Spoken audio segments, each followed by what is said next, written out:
That's magic. Today on the Bitter Movie Guy looks at The Prestige. It's a magic film from the New Orleans. It's magical. Let's look what he has to say. Brought to you by the Bitter Movie Guy. Hi, I'm the Bitter Movie Guy. Today I'm looking at The Prestige. The Prestige is a 2006 film from Christopher Nolan, and it's about magicians that are rivals.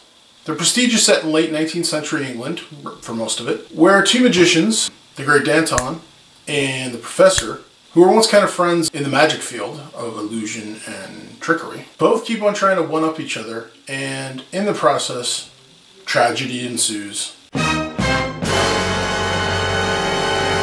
This causes the next years of their lives to be intertwined, trying to one-up each other, and basically tragedy mounts upon tragedy, mounts upon tragedy.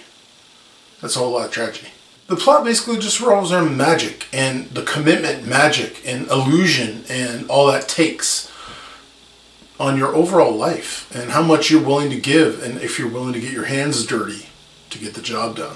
Let's look at the acting. Christopher Nolan, my favorite director, brought together an insane crew again. Okay, let's start. His boy, Christian Bale, from Batman. This was set in between filming Batman Begins and The Dark Knight, so this was kind of his in-between project, and he cast some people that he always likes casting now. So Christian Bale got one of the main magician roles. He plays the Professor. He's the guy that is just obsessed with being the best magician possible.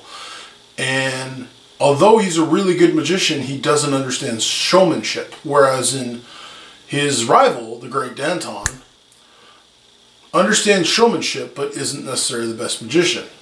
The two of them just go at it and at it. He is played by Hugh Jackman.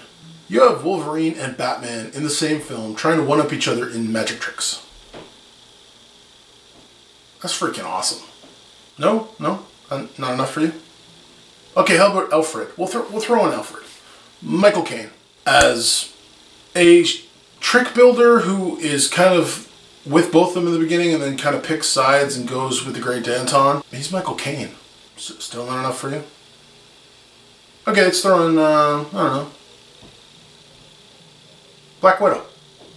What? Scarlett Johansson, before Black Widow, is the magician's assistant for the Great Danton, and in the plot, he kind of sends her to the Professor in hopes to find out his magical secret trick, and she turns on him in a lot of different ways, and Scarlett Johansson in Victorian clothing.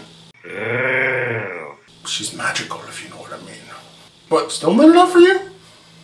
Okay, how about Andy Serkis? Not doing motion capture. That's magical all by itself, because you very rarely see that. Alright, still not enough. Okay. Fine. David frickin' Bowie. You heard me, David Bowie. David Bowie plays Nicholas Tesla. Yeah, that Nicholas Tesla. Okay, if you don't know who Nicholas Tesla was this guy who was an inventor, he's kind of like a peer and competitor of Thomas Edison. And he has still to this date done some incredible things with electricity and inventions, and he still has a whole bunch of patents that no one knows about fully because he's hidden them. And he's played by David Bowie. I don't know how much better of a cast you possibly could have got for this movie. It's freaking awesome. There's not one bad performance. Everyone does exactly what they should. Everyone's believable. Everyone is so just... what's the better words? Everyone is magical. Oh yeah, there's Ricky Jay in there too. He's an actual real magician. He does real magic tricks. Well, real fake magic tricks, you know. He does magic tricks, like they're not real. Illusion. We'll call it illusion. Let's get to the directing and the cinematography and all that kind of stuff. Christopher Nolan, again, just is incredible. The way this movie looks, just the shots he takes and the way he holds things, and then the way he kind of just gets in there with his boy, Wally Pfister. Wally Pfister is his cinematographer. And I know Wally Pfister did Transcendence this year as his first real directing gig, and it wasn't that great a movie, but as a cinematographer, the man is insanely talented. He gets right in the action and then kind of moves the camera around in side shots, and they keep natural lighting for everything to make it look dark like it would, but you can still see everything. It's just brilliant. Christopher Nolan knows how to make a film look great. It's not stuck as a period piece, even though it's a period piece. It's not stuck as a magic movie, although it's a magic movie. He just does whatever he wants and it works perfectly. And then there's the music. Nolan went away from using Hans Zimmer on this one, which was fine because Hans Zimmer's, you know, probably a busy man anyways, but he went with a guy named David Julian. I'm hoping that's how you say his name. And David Julian completely scores this film perfectly. It sets the tone. It never overwhelms the scene, but totally just makes you feel within the scene. The music complements perfectly. There's no way else to put it. You could say it's magical, but, you know, you can only milk that cow one time. Well, I guess unless you want a lot of milk.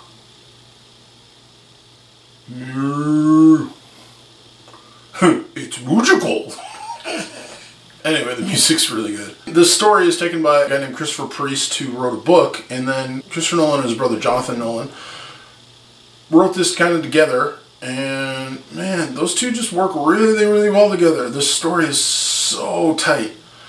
Now, if you haven't seen this movie, I'm just going to tell you, watching this movie a second time is a completely different movie. And that's what makes it awesome. Watching this movie the first time is a little mind-blowing. And there'll be times when you're like, what?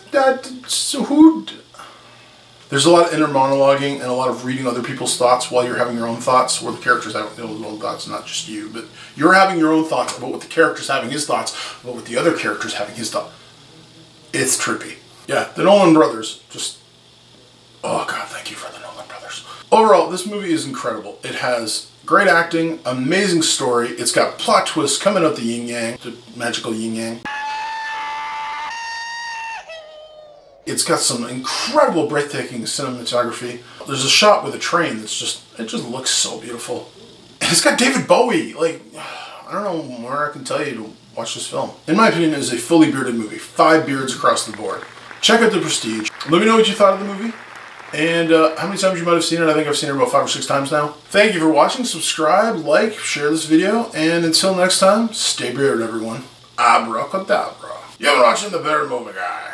Comment and let him know what you thought. And subscribe, because that would be magical, let me tell you. And as always, you told safely.